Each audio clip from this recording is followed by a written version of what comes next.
नई संसद का जितना विरोध होना था वो तो हो गया। जिन्हें विरोध ही करना है वो तो विरोध करते रहे, क्योंकि इनका एजेंडा ही है ये विरोध करना। विरोध करने वाले भी जानते हैं कि उनका विरोध एक्सपायर हो रहा है, इसलिए अब वो नए एजेंडे पर आ गए। कांग्रेस ने आज से 9 साल 9 सवाल का कैंपेन शुरू कर दिया, जिसमें मोदी सरकार के 9 साल होने पर 9 सवाल पूछे जा रहे हैं। और ये 9 सवाल कांग्रेस के लिए घातक है। क्यों, अभी आगे बताऊंगा। इन 9 सवालों में अर्थव्यवस्था का सवाल किया गया कि ऐसा क्यों है कि देश में महंगाई और बेरोजगारी आसमान छू रही है, क्यों अमीर और अमीर हुए हैं और गरीब हो गए हैं, सार्वजनिक संपत्तियों को मोदी जी के मित्रों को क्यों बेचा जा रहा, आर्थिक विषमताएं क्यों बढ़ी। कृषि और किसान का सवाल किया गया, ऐसा क्यों है कि पिछले 9 सालों में भी किसानों की आय दोगुनी नहीं हुई, काले कृषि कानूनों को रद्द करते समय किसान संगठनों के साथ समझौते को अभी तक लागू क्यों नहीं किया गया, एमएसपी की गारंटी क्यों नहीं दे रही है सरकार। भ्रष्टाचार, मित्रवाद ऐसा क्यों है कि अडानी को फायदा पहुंचाने के लिए एलआईसी और एसबीआई में जमा जनता के खून पसीने की कमाई को दांव पर लगा दिया। भ्रष्टाचार को खत्म करने की बात करने वाले प्रधानमंत्री इस पर जवाब क्यों नहीं देते कि अडानी की फर्जी कंपनियों में 20,000 करोड़ किसके हैं।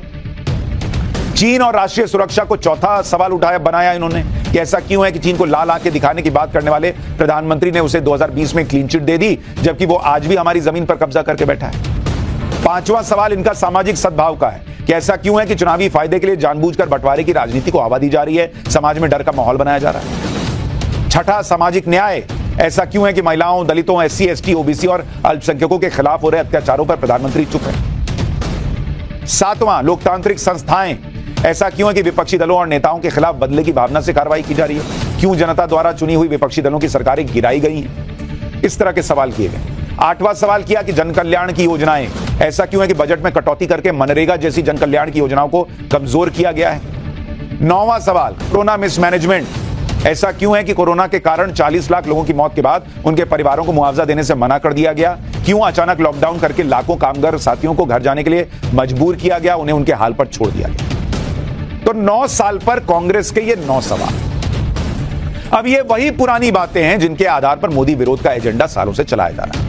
लेकिन सच्चाई क्या है वो मैं आपको बताता हूं, और आप ये सुनिए। जब आप सच्चाई सुनेंगे, फैक्ट सुनेंगे, तो आपको समझ में आएगा कि बॉस इसका मतलब इनके पास तो नरेंद्र मोदी को लेकर कोई मुद्दा ही नहीं है, कोई फैक्ट्स और फिगर्स ही नहीं है। जैसे अर्थव्यवस्था, इसका मुद्दा ये लोग बना रहे ना भाई कि भाई अर्थव्यवस्था आपने डुबा दी, महंगाई बढ़ी हुई है। अरे बॉस 2023 के लिए जो ग्रोथ रेट है, ग्रोथ रेट वो 7% है, 7%। दुनिया में सबसे तेजी से बढ़ने वाली अर्थव्यवस्था कौन है? भारत।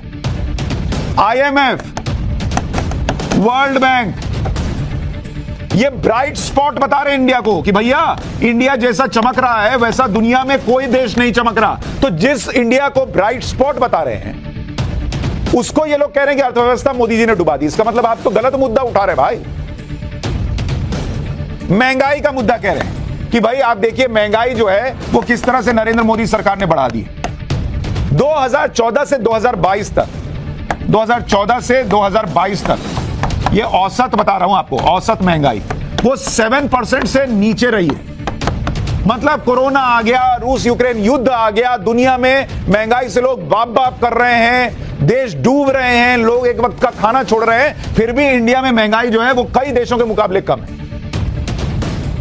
लेकिन अगर आप देखेंगे यूपीए 2 के दौरान 2 साल, यूपीए 2 2010, 11 और 2013-14, 13-14 ये डबल डिजिट में थी महंगाई भाई, डबल डिजिट में जिनके जमाने में महंगाई थी, और तब कोई रूस यूक्रेन युद्ध नहीं हो रहा था, तब कोई कोरोना का संकट नहीं।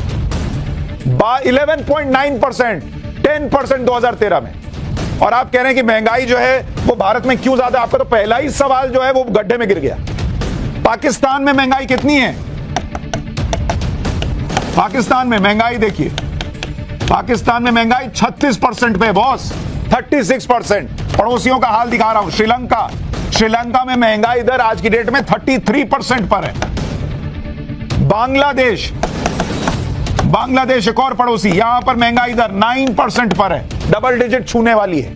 अरे ब्रिटेन देख लीजिए भाई, यूके में 8.7% पर महंगाई दर है, जर्मनी में 7.2 है, 7.2%।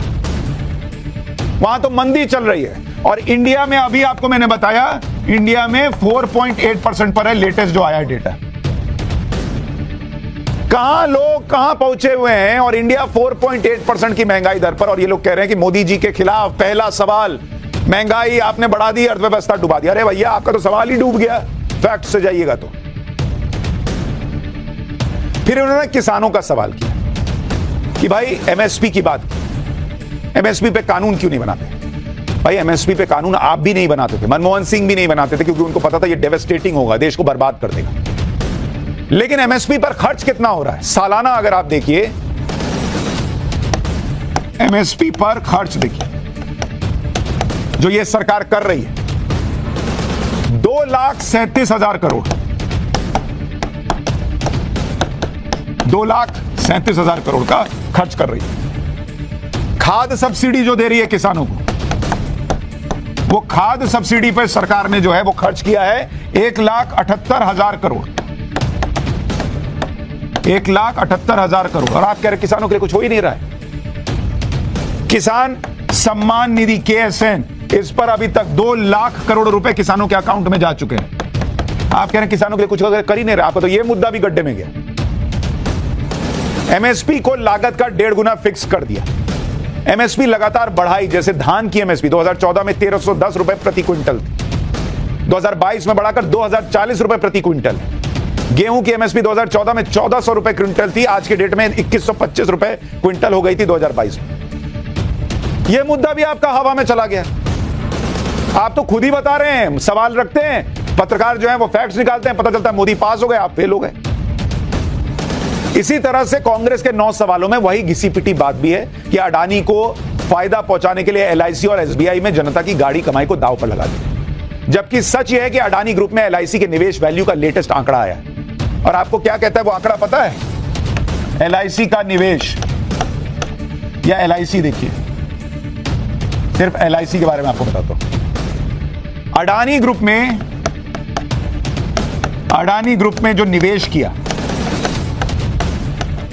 एलआईसी ने, जो पैसा, आपका पैसा अडानी ग्रुप में लगाया, उस निवेश की मार्केट वैल्यू आज की डेट में कितनी है आपको पता है? वो आज की डेट में है 44,750 करोड़ रुपए, 44,750 करोड़। जबकि एलआईसी ने निवेश किया, कितना किया था? निवेश मतलब कितना पैसा लगाया था, जो बढ़कर 44,700 करोड़ हो गया है। वो पैसा एलआईसी ने लगाया था 31,200 करोड़ रुपया। तो जो लोग कह रहे हैं कि एलआईसी का पैसा डुबा दिया अडानी ग्रुप में इन्वेस्ट करा के, बॉस 31,000 करोड़ रुपया आज की डेट में 44,750 करोड़ रुपया बन चुका है। इसी तरह कुछ दिन पहले एलआईसी के Q4 के रिजल्ट आए थे। एलआईसी का प्रॉफिट, एलआईसी का फायदा 5 गुना बढ़ चुका है बॉस, और 5 गुना बढ़कर वो पहुंच चुका है 13,428 करोड़ रुपए पर। तो जो लोग कह रहे थे एलआईसी का पैसा डुबा दिया, उनसे पूछिए बॉस, नेताओं से भी पूछिए और पत्रकारों से भी पूछिए। मैं हाथ जोड़ जोड़ के कहता था कि एलआईसी में गरीब से गरीब आदमी, बुजुर्ग से बुजुर्ग आदमी अपनी गाड़ी कमाई लगाता। उनसे झूठ मत बोलिए, किसी को हार्ट अटैक आ जाएगा। लेकिन ये लोग झूठ बोलते रहे सिर्फ नरेंद्र मोदी को घेरने के नाम पे। देखिए कैसे एलआईसी का फायदा हो रहा है, देखिए कैसे आपका पैसा बढ़कर 44,750 करोड़ हो गया। लेकिन तमाशा बना के छोड़ दिया इन लोगों ने, हर चीज में झूठ बोल बोल। कांग्रेस के 9 सवालों में नया कुछ भी नहीं है, सच कुछ भी नहीं है, फैक्ट कुछ भी नहीं है। ऐसा लगता है कि कोई मुद्दा ही नहीं मिल रहा इन्हें नरेंद्र मोदी के खिलाफ। जिस कोरोना की अब कोई बात भी नहीं करता, उसे भी कांग्रेस मोदी विरोध का मुद्दा बना रही है।